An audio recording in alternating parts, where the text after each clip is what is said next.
La titular de la Secretaría de Energía, el titular de Pemex, el de Profeco y funcionarios de Hacienda expusieron a diputados federales los primeros logros de la Estrategia Nacional contra el Huachicoleo. Acompáñenos, este es el reporte.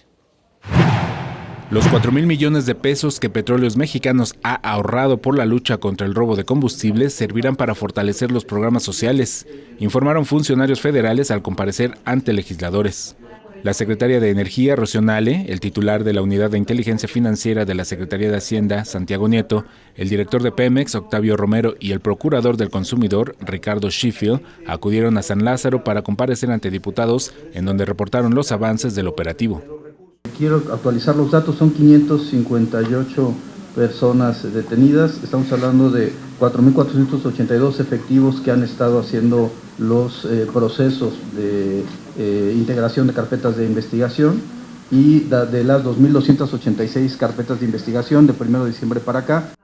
Los resultados obtenidos hasta el momento no son solo financieros, ya que los beneficios impactan en todos los ámbitos de la vida del país.